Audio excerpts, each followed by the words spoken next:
Axial legal একাডেমির YouTube চ্যানেলে আজকে আমরা West Bengal land reforms act 1955 এর একটি ইম্পর্টেন্ট টপিক নিয়ে ডিসকাস করব। সামনে সেমিস্টার এক্সাম চলে এসেছে, স্টুডেন্টরা বারংবার মেসেজ করছে, স্যার ল্যান্ড লসের উপর থেকে যদি কোনো ভিডিও বানানো হতো তাহলে খুব ভালো হতো। তো অলরেডি কিছু ভিডিও আমরা আপলোড করেছি ল্যান্ড লসের উপর থেকে।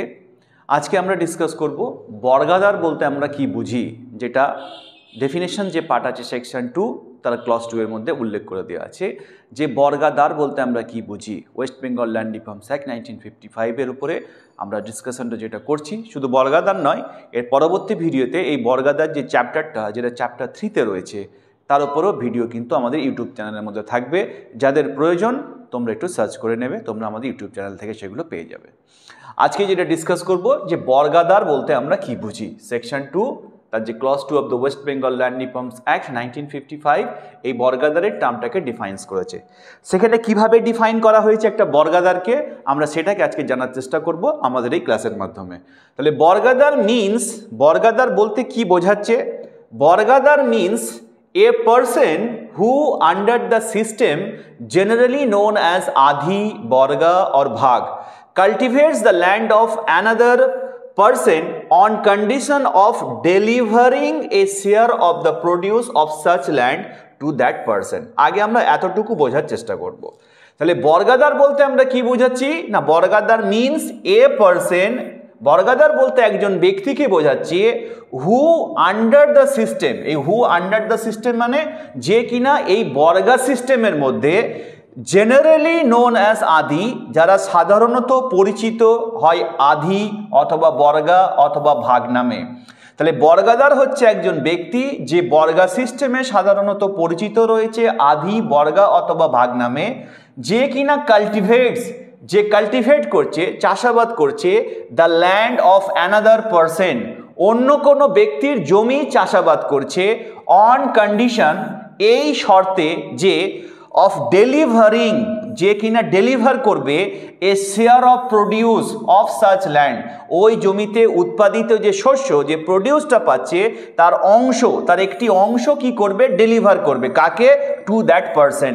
টু দ্যাট পারসন মানে যার জমি সে চাষ করছে তাকে উৎপাদিত শস্যের কিছু অংশ সে কি করবে, ডেলিভার করবে। তাহলে আমরা এই ফার্স্ট পার্ট থেকে বুঝতে পারলাম যে বর্গাদার বলতে একজন ব্যক্তিকে বোঝাচ্ছে যে বর্গা সিস্টেমে সাধারণত আধি, বর্গা বা ভাগ নামে পরিচিত, যে কিনা অন্যের জমি কাল্টিভেট করছে এই শর্তে যে জমি চাষাবাদ করার পরে যে উৎপাদিত শস্য হবে, সে উৎপাদিত শস্য থেকে যার জমি চাষ করছে তাকে তার জমি থেকে প্রাপ্য যে শেয়ার তাকে কি করা হবে, সে ডেলিভার করে দেবে। কে ডেলিভারটা করবে না, এই আধি, বর্গা বা ভাগ নামে যারা জমি চাষ করছে তারা জমির মালিককে উৎপাদিত শস্য থেকে জমির মালিকের প্রাপ্য অংশটা তাকে ডেলিভারি করবে, তাকে আমরা বলবো বর্গাদার। তাহলে এইটা গেল একটা পোরশনস যাদের কথা আমরা ডিসকাস করলাম, যে যারা আধি, বর্গা বা ভাগ নামে জমিটা চাষ করবে তারা কি করবে আমরা সেইটুকুই দেখলাম, এদেরকে আমরা বর্গাদার বলবো। এবার দ্বিতীয় পার্টের মধ্যে এখানে কি দেওয়া আছে সেটাকে এবার আমরা একটু দেখার চেষ্টা করি। এটা গেল আমাদের ফার্স্ট পার্ট। এবার আমরা সেকেন্ড পার্ট যেটা আছে সেকেন্ড পার্টটাকে আমরা ডিসকাস করার চেষ্টা করব। সেকেন্ড পার্টের মধ্যে কি দেওয়া আছে, অ্যান্ড ইনক্লুডস। তাহলে এই যে ফার্স্ট পার্টটা আমরা দেখলাম, এই ফার্স্ট পার্টে কোন ব্যক্তিগুলোকে আমরা বর্গাদার বলবো সেটা তো আমরা জানতে পারলাম। এবার জানতে পারছি যে এই যেটা আছে আধি, বর্গা বা ভাগ নামে যারা জমি কাল্টিভেট করছে তারাও যেমন বর্গাদার, তাদের সাথে আরও ইনক্লুড করা হচ্ছে কিছু ব্যক্তিদেরকে, তাদেরকেও বর্গাদার বলা হবে। তারা কারা বলছে, অ্যান্ড ইনক্লুডস এ পারসন, এবং তাদের সাথে ইনক্লুড বা সংযুক্তি করা হচ্ছে একটু ব্যক্তিকে হু আন্ডার দ্য সিস্টেম, যে বর্গা সিস্টেমে জেনারেলি নোন অ্যাজ কিষানি, যে কিষানি নামে জমি চাষ করছে কোনো কোনো এরিয়াতে, or by any other description বা অন্য কোনো নামে বা অন্য কোনো ডেসক্রিপশনে যে জমি চাষ করে থাকে, বলছে cultivates the land of another person, যদি কারো ব্যক্তি জমি চাষ করে থাকে অন কন্ডিশন, এই শর্তে, কি শর্তে না, of receiving a share of the produce, যে কিনা কোনো একটা উৎপাদিত শস্যের একটা অংশ রিসিভ করবে। তাহলে আমরা এখানে কি দেখতে পেলাম, রিসিভিং কথাটা দেখতে পেলাম। আর আগে আমরা কি দেখেছি, পেয়েছিলাম, ডেলিভারিং কথাটা দেখতে পেয়েছিলাম। এই দুটোই কিন্তু মেন ডিফারেন্স রয়েছে ফার্স্ট পার্ট এবং সেকেন্ড পার্টের মধ্যে, যেটা আমি একটু পরে বিস্তারিতভাবে ডিসকাস করছি। তাহলে আমরা দেখতে পেলাম যে ওপরের যে পোর্শনটা ছিল, যেখানে আধি, বর্গা এবং ভাগ নামে যারা চাষ করছিল তাদের কিছু ক্রাইটেরিয়া, আর এখানে দেখছি যে ব্যক্তিটি কিষানি নামে জমি চাষ করছে বর্গা সিস্টেমে বা অন্য কোনো ডেসক্রিপশনে অন্য জমি চাষ করছে, সে কি শর্তে জমিটা চাষ করবে না উৎপাদিত শস্য থেকে একটি শেয়ার সে রিসিভ করবে। কার কাছ থেকে রিসিভ করবে না ফ্রম দ্যাট পারসন, যা জমি চাষ করছে তার কাছ থেকে রিসিভ করবে। তাহলে জিনিসটা কি দাঁড়ালো? জিনিসটা এমনই দাঁড়ালো যে বর্গাদার বলতে আমরা কি বুঝি এটাকে দুটো পার্টের মধ্যে ভাগ করে দেওয়া আছে। তাহলে আমরা প্রথম যে পার্টটা দেখলাম সেখানে দেখতে পেলাম যে এক শ্রেণীর মানুষ রয়েছে যারা কিনা এই বর্গা সিস্টেমের মধ্যে আধি, বর্গা বা ভাগ নামে জমি চাষ করে থাকে অন্যের, এবং শস্য উৎপাদন হওয়ার পরে উৎপাদিত শস্য থেকে জমির মালিককে তারা ডেলিভার করে থাকে তার জমির মালিকের প্রাপ্য অংশটা, তাদেরকে আমরা বর্গাদার বলবো। আর একটা মানুষ আছে যাদেরকে আমরা কিষানি বলবো বা অন্য কোনো ডেসক্রিপশনে বলবো, তারাও অন্যের জমি চাষ করে থাকে, কিন্তু তারা উৎপাদিত শস্য থেকে নিজের অংশটাকে রেখে জমির মালিককে ডেলিভার করে না।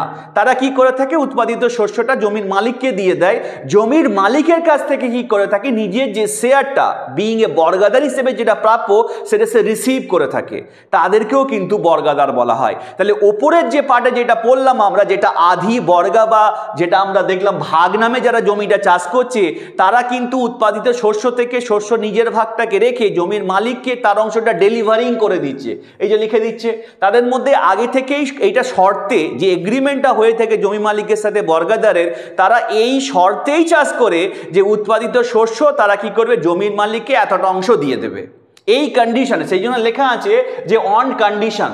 তাহলে ওই কোন শর্তে তারা জমি চাষ করে? এই আধি, বর্গা, ভাগরা উৎপাদিত শস্য থেকে জমির মালিককে তার প্রাপ্ত অংশ ডেলিভারি করবে, এই শর্তে যারা চাষ করে তাদেরকেও বর্গাদার বলবো, এবং তারা আধি, বর্গা বা ভাগ নামে পরিচিত থাকে এই বর্গা সিস্টেমের মধ্যে। কিন্তু যে সমস্ত ব্যক্তিরা এই শর্তে জমি চাষ করে থাকে যে উৎপাদিত শস্য থেকে জমি চাষ করার পরে জমির মালিকের কাছ থেকে নিজের প্রাপ্যটাকে সে রিসিভ করবে, তারা কিষানি নামে বা অন্য কোনো ডেসক্রিপশনে জমি চাষ করে থাকে এই বর্গা সিস্টেমে, এদেরকেও কিন্তু বর্গাদার বলবো। তাহলে একদম ক্লিয়ার কনসেপ্ট রাখতে হবে বর্গাদার বলতে আমরা কি বুঝছি এই দুটো পার্টের মধ্যে থেকে, তাহলে কিন্তু দুটোর মধ্যে ডিফারেন্সটা কি আমরা বুঝতে পারবো। তারপরে শেষের অংশটুকু কি বলছে? But does not include A person who is related to the owner of the land as, কিন্তু এখানে আর একটা এক্সেপশনের কথা বলে দিচ্ছে। তাহলে যে ডেফিনেশনটা আমরা এতক্ষণ ধরে পড়লাম যে বর্গাদার বলতে আমরা কি বুঝি, বলছে সেই বর্গাদারের ডেফিনেশনের মধ্যে ইনক্লুড বা সংযুক্তি করা হবে না এমন কোনো ব্যক্তিকে যে কিনা রিলেটেড আছে জমির মালিকের সাথে, কি হিসেবে না একটা সম্পর্কে সম্পর্কিত যদি থাকে, মানে যদি জমির যে মালিক তার নিজের ওয়াইফ কখনো বর্গাদার হতে পারে না। সেই জন্য বলছে যে ডেফিনেশনটা বর্গাদারের দেখলাম এতক্ষণ ধরে, সেই ডেফিনেশনটা বলছে does not include a person, এই ডেফিনেশনটা সংযুক্তি করছে না এমন কোনো ব্যক্তিকে যে ব্যক্তিটা কিনা জমির মালিকের সাথে সম্পর্কিত রয়েছে ওয়াইফ হিসেবে।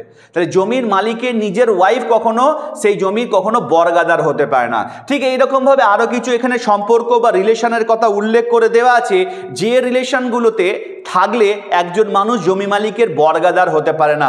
যেমন হাজবেন্ড, যদি কোনো মহিলা যদি কোনো একটা জমির মালিক হয়ে থাকে, তার নিজেরই হাজবেন্ড কখনো সেই জমির বর্গাদার হতে পারে না। একই রকমভাবে কোনো চিলড্রেন যদি থেকে থাকে, ছেলে কিংবা মেয়ে, grand children, parent, grand parent, brother, sister, brothers Son, brothers daughter, sister Son, sisters daughter, daughters husband, sons wife, wife's brother, wife sister, husband's brother or brothers wife, এই যে রিলেশনগুলোর কথা বলে দেওয়া আছে। তো জমির যে ওনার, সেই জমির ওনারের সাথে এই ব্যক্তিদের একটা সম্পর্ক রয়েছে। বলছে এই সম্পর্কে সম্পর্কিত ব্যক্তিরা জমির মালিকের সাথে কখনো বর্গাদারের যে সম্পর্ক বা বর্গাদার হতে পারে না তার জমির, সেইগুলোর কথা এখানে উল্লেখ করে দিয়ে এখানে বলা আছে যে এই যে ডেফিনেশনটা বর্গাদারের দেখলাম সেটা does not include a person who is related to the owner of the land as এই রিলেশনগুলো। তাহলে যে ব্যক্তিটি জমির ও মালিকের সাথে এই সম্পর্কে সম্পর্কিত, সেই ব্যক্তিটাকে বর্গাদারের ডেফিনেশনে আমরা ইনক্লুড করব না, এটা এখানে উল্লেখ করে দেওয়া আছে।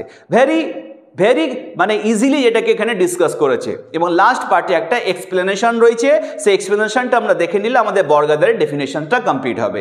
এই এক্সপ্লেনেশনের মধ্যে কি দেওয়া আছে যে এ বর্গাদার shall continue to B A বর্গাদার, একজন বর্গাদার হিসেবে জমি চাষাবাদ করা কন্টিনিউ করবে আনটিল যতক্ষণ না পর্যন্ত কাল্টিভেশন বাই হিম, তার দ্বারা যে জমি চাষাবাদ যেটা করা হচ্ছে সেই চাষাবাদ করাটা ইজ লফুলি টার্মিনেটেড, আইনতভাবে সেটাকে টার্মিনেট করা হচ্ছে আন্ডার দিস অ্যাক্ট, এই অ্যাক্টের মাধ্যমে। তাহলে একটা বর্গাদার কন্টিনিউয়াসলি বর্গাদার হিসেবে সেই জমিটাকে চাষাবাদ করতেই থাকবে যতক্ষণ না পর্যন্ত আইন মোতাবেক লফুলি তাকে টার্মিনেট করা হচ্ছে সেই জমি চাষাবাদ করা থেকে।